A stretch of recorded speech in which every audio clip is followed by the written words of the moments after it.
you guys saw the news. Fred VanVleet tore his ACL in the Bahamas, likely out for the entire season. So obviously devastating. So Will and I are going to go over, the new outlook for the Houston Rockets this upcoming season and the huge impact that leaves on the team. So stay tuned for this episode of the Bradeaux and Will Show.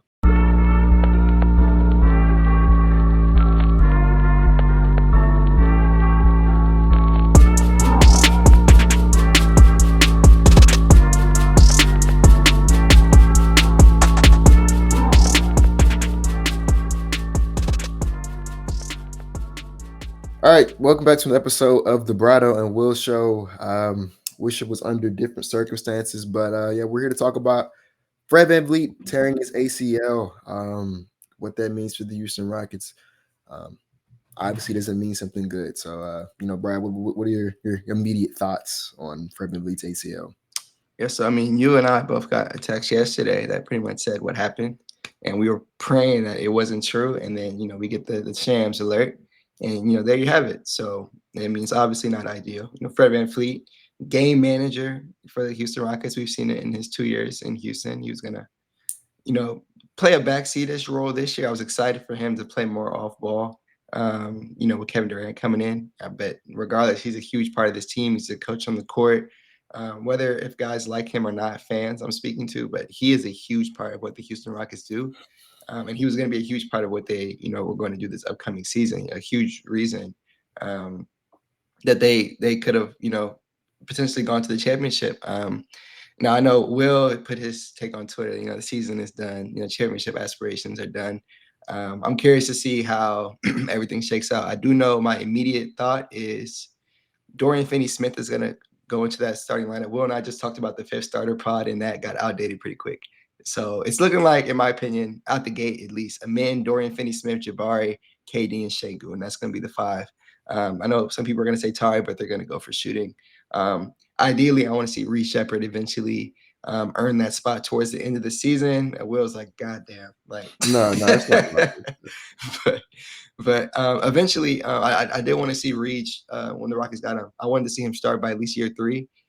He has an opportunity to showcase what he can do. That was already the case, but now it's definitely the case. So I hope Reed definitely, shows what he's capable of. But yeah, it's definitely sucks. Will, what were your initial thoughts? I'm devastated, honestly. Like that's really awful stretch of Houston news, bro. Yeah, no, it's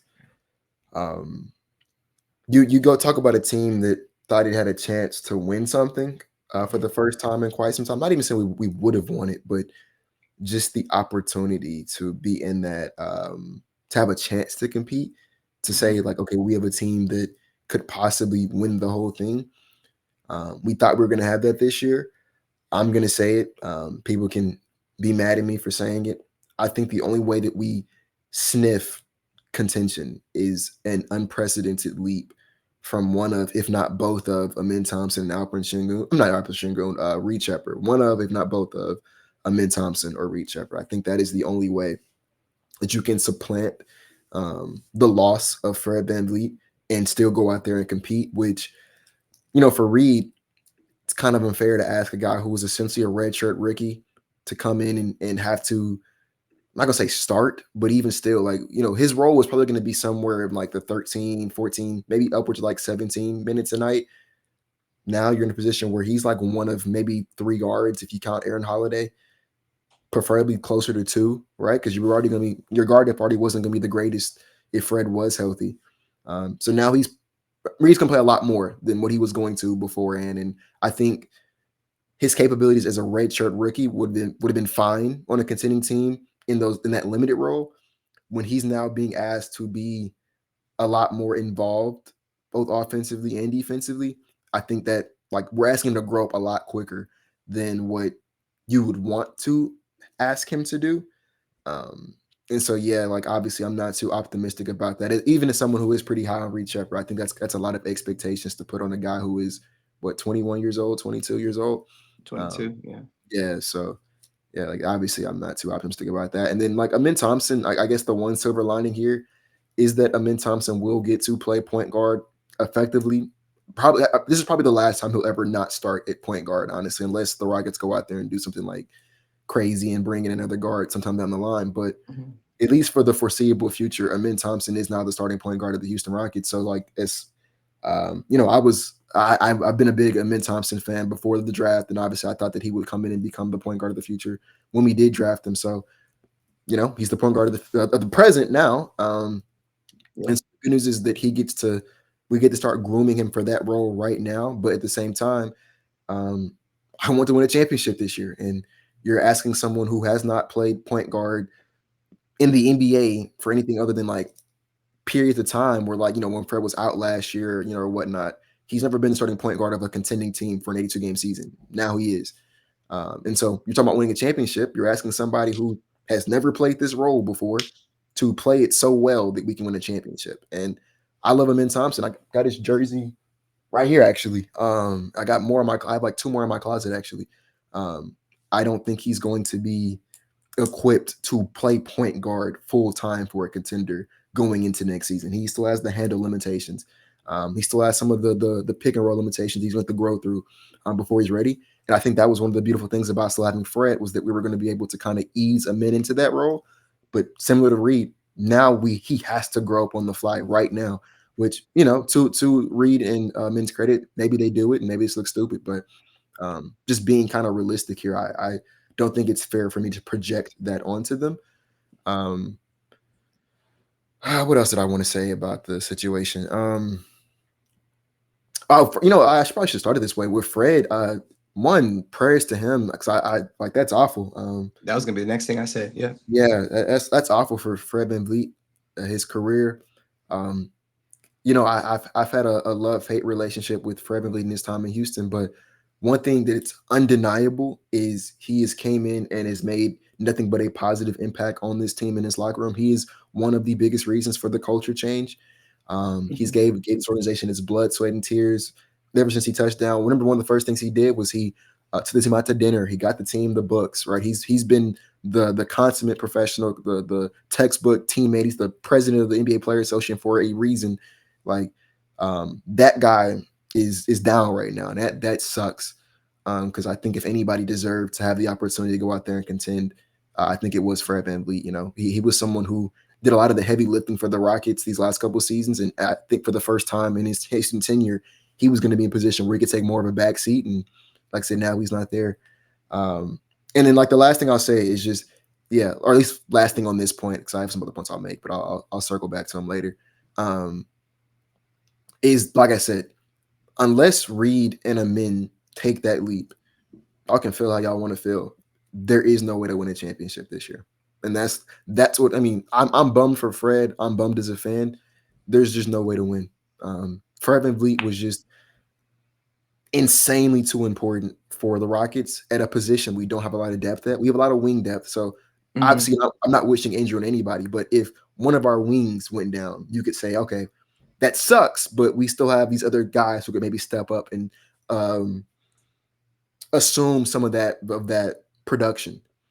There's no one on this roster who can assume Fred's production, right? Like, he was that important to this team, even at his older age, even with KD and Amin and Shingun, he was still going to be that important for us. We don't have a single guy on this roster right now who I'm going into the season saying, I trust you to pull up three. I don't have a single guy on this roster right now that I'm saying going to next season, I trust you to run the pick and roll or to throw an entry pass to Shingun. I don't have one of those guys right now. And I think for the regular season, I think we'll be fine. I don't think that Mhm. Fred's impact will be missed that much in the regular season, because you still have him in, you still have Shingun, you still have Katie, you still have, I believe, one of the best defenses in the entire association going into next season. So, like, we're still going to be a good basketball team. I still think we're going to win 55 plus games, and that, honestly, I think that might be selling it short, to be completely honest with you. I think we can still be that competitive in the regular season. Mhm. The problem is those 16 games in the playoffs is where you would need Fred VanVleet, and he's not going to be there for those. Right. And that's where you were going to really miss his impact. So yeah, like, it sucks because I thought we were going to be able to win a championship this year. I think there's no way you beat one of Denver or OKC without Fred VanVleet.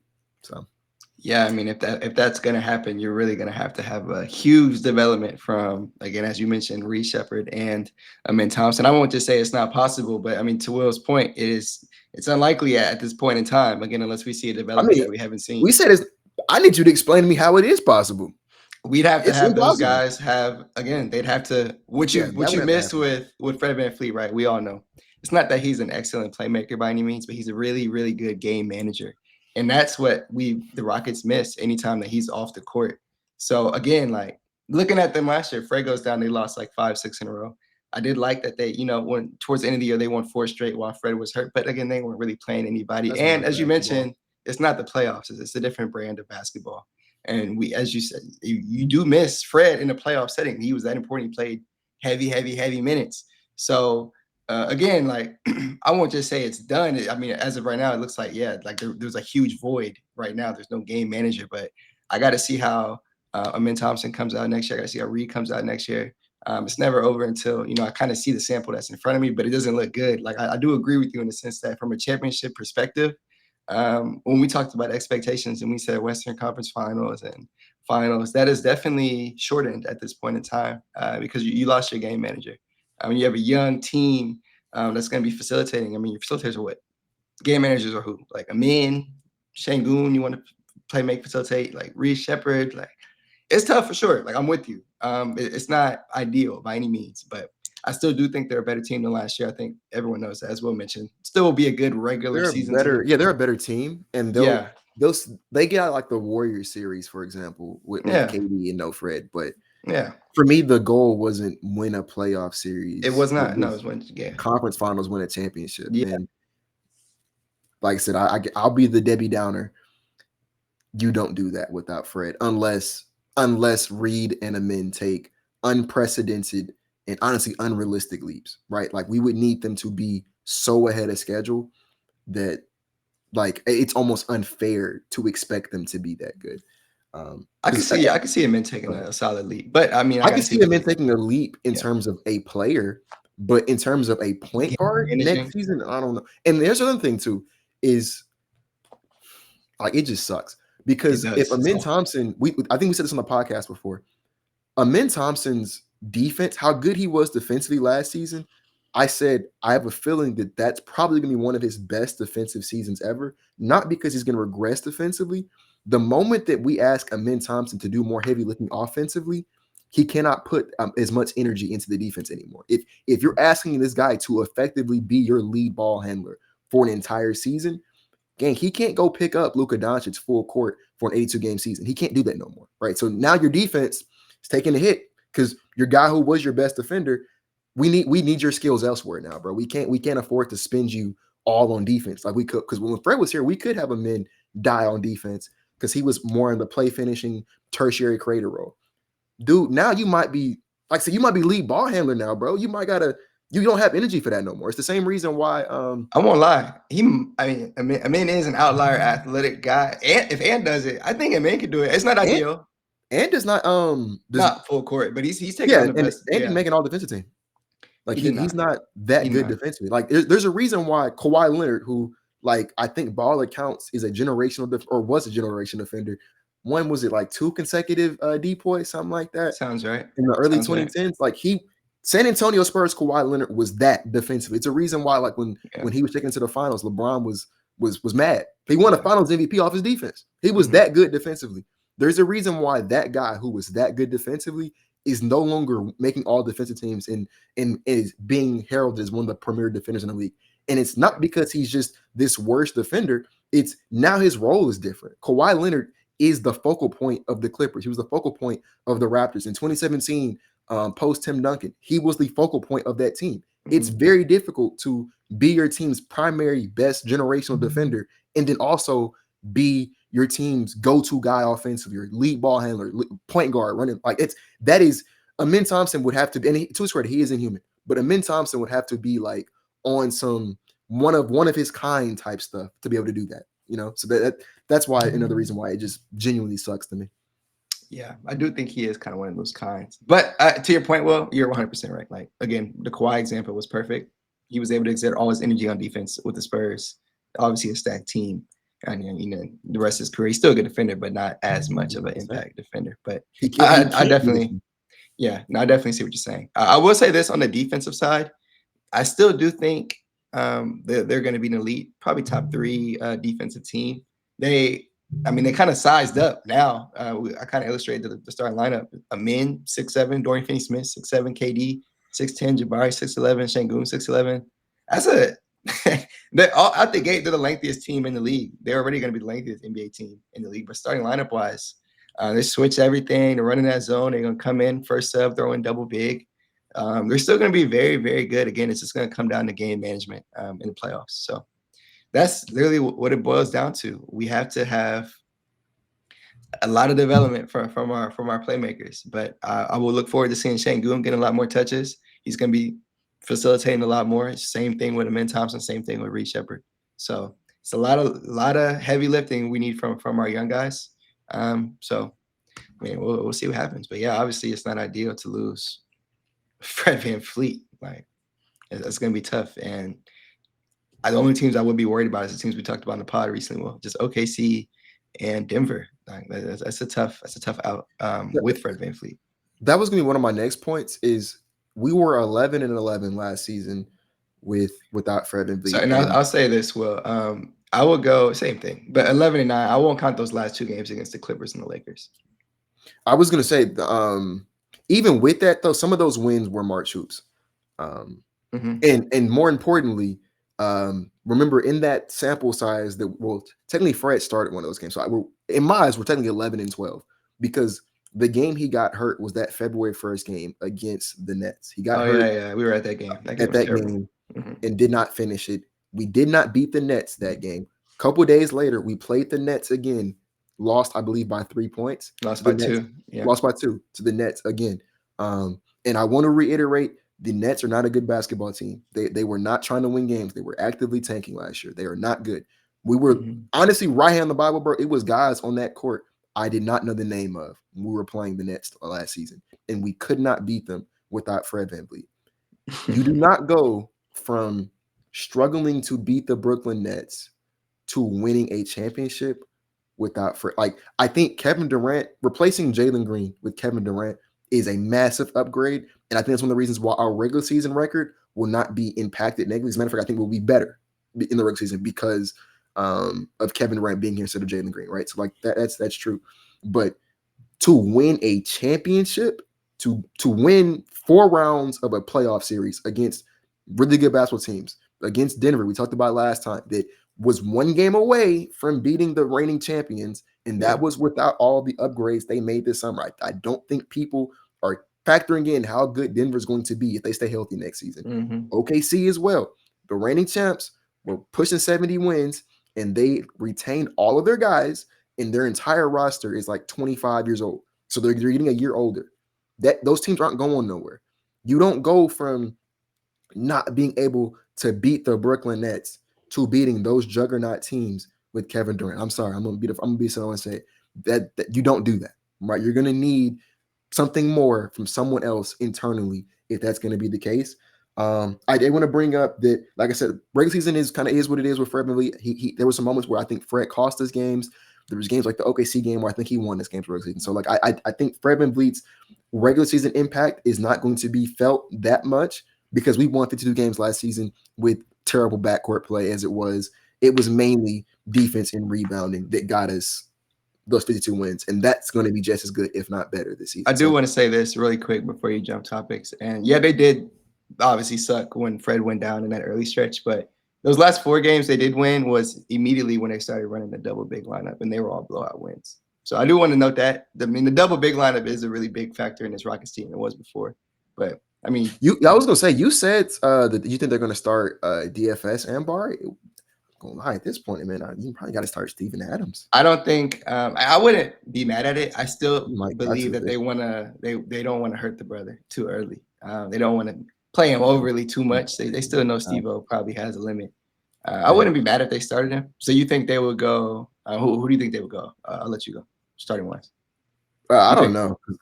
I don't know because I don't know if Jabari gets a start. It's still conversation as last time. Yeah, but I think Steven Adams' case to start just went up a lot because you're probably not going to out offense teams. Like, respectfully, go look at our roster's pull up 3-point shooting percentage. It was just KD and Fred, and we lost Fred.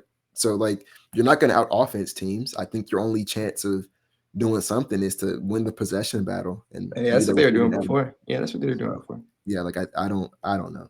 Yeah, But but what I was gonna say is in that 7 game series against the Warriors, Fred averaged 19 points, 4 rebounds, 4 assists, a steal on 43, 44, 100 splits. That's a 63 true shooting. And this was also with him playing phenomenal defense on Steph Curry the entire series.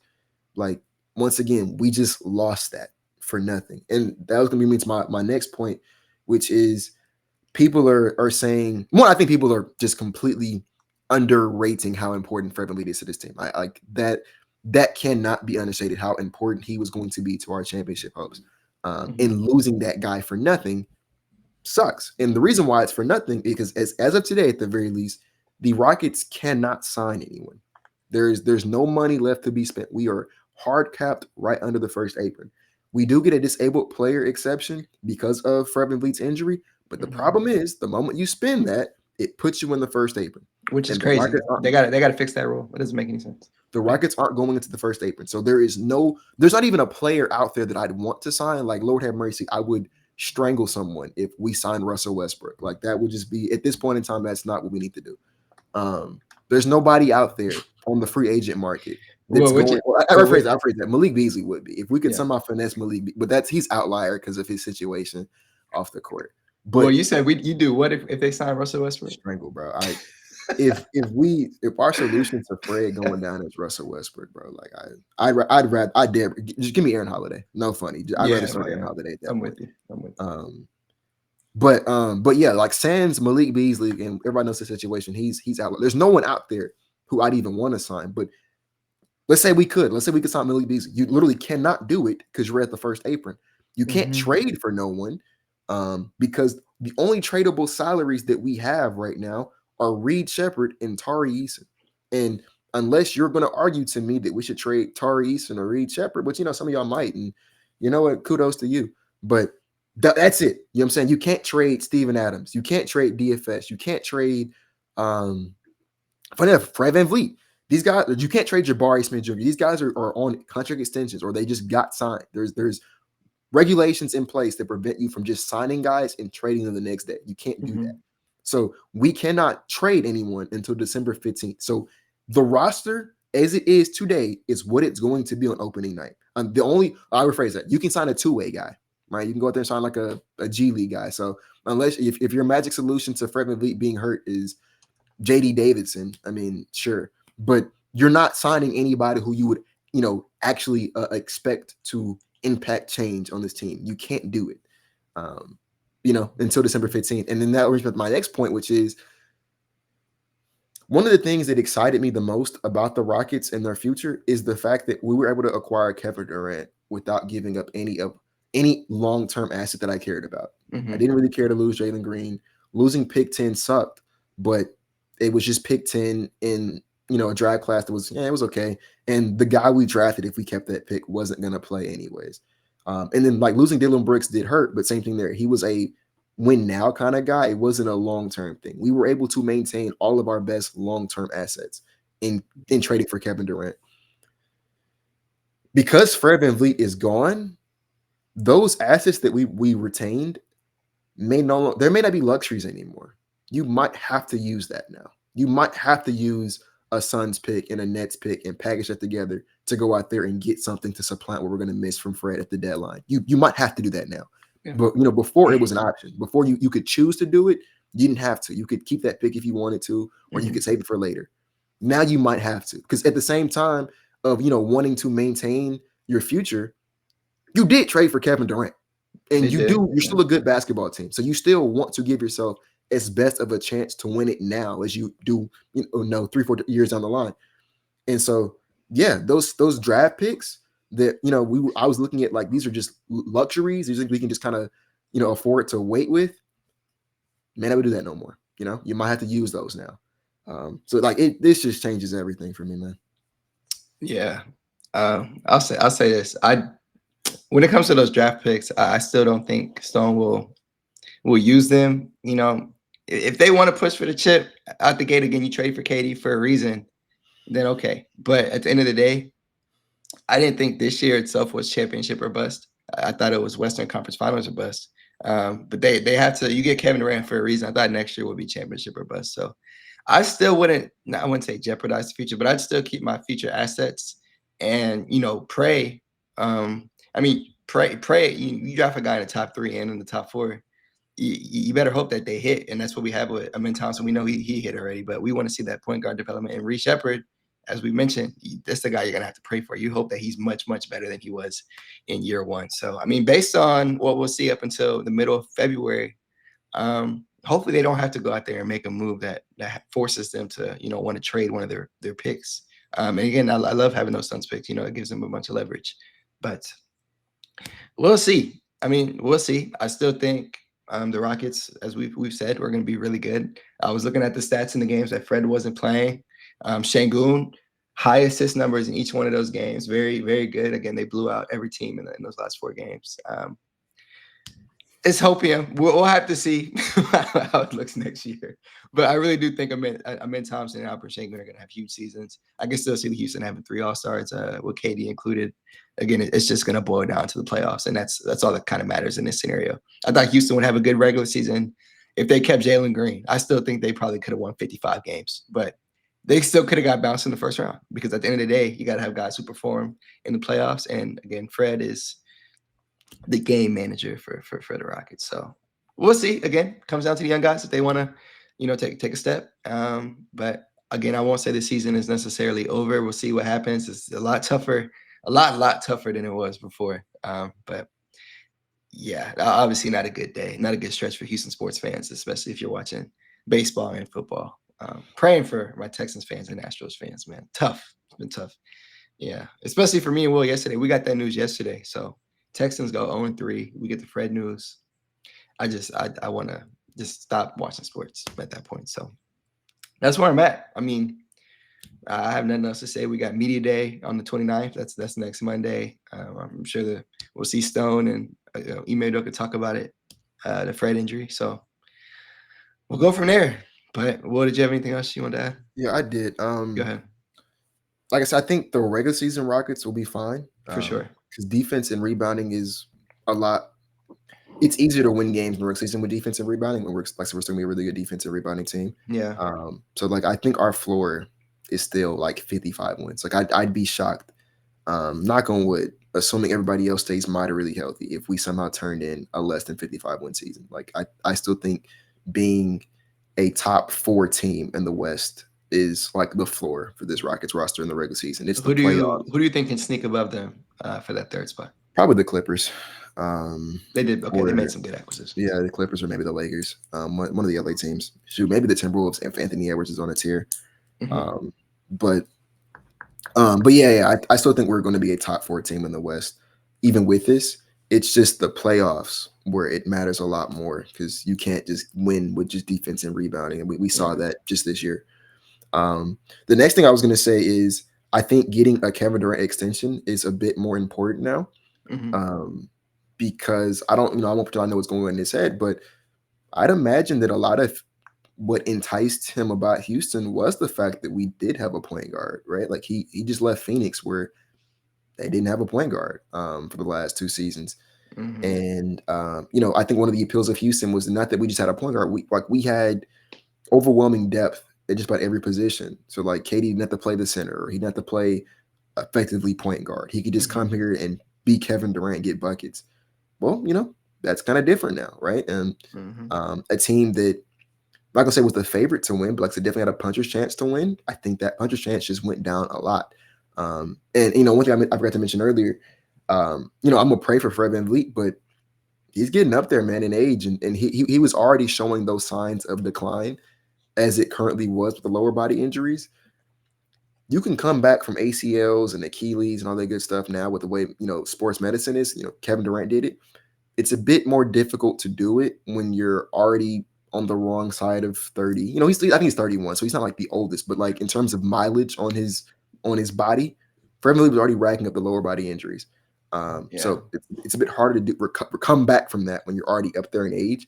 And then as an already undersized guard, Fred was going to be fighting an uphill battle like every year, no matter what.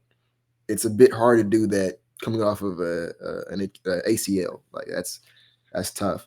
And so I think there's a real chance that like he's just never the same. And if you're Kevin Durant, I gotta think about that, right? Like it's things are a bit different. So I think the Rockets need to go ahead and make sure they lock down Kevin Durant because I think we're down the dumps right now. I think disaster is he doesn't like what he sees in Houston this 1 year and then just walks in free Hmm. agency. I think that's like the disaster of the disaster. So I think getting a KD extension done becomes a bit more important. And then the last thing I was going to say, I think on this episode is just I think because Fred is down and everyone knows, I think Amin Thompson's handle is still a work in progress. Although it looks like it's been better this season, but it's still a work in progress. I don't think Reed Shepard's going to be ready to run point guard. I think more than ever, you're going to have to rely on Shin Hub and Point Chingun. And Hmm. I think he may not be able to get the ball out of the pick and roll as much this year. It's gonna have to be a lot of stand top of the key, give Shingun the ball, and let him kind of make the play from there. Because there's really no other way to get him the ball safely, I think, without Fred. Hmm. And then, like I said, there's really no one else who I think can efficiently run our offense. Like I said, Sans a Reed or a Min Leap, than Shingun. So like I think Shin Hub, like he might like no fun. He might average like 7 assists, 7 8 assists this year. He might, for real. He might. Yeah, just off the like because if he don't do it, who does? You know. Hmm. So yeah, it just sucks. Like it's all around just a bad thing. But I think it's everything I want. This let me double check, but I think it's everything I had to Yeah, say. you're good. Again, when they started running double big in those games that Şengün ran without Fred, he averaged 7 assists. Yeah, So I think he's gonna have a big year. I really thought that last year, but as Will mentioned, they're gonna lean on Alperen Şengün a lot more this upcoming season, especially with no Fred VanVleet.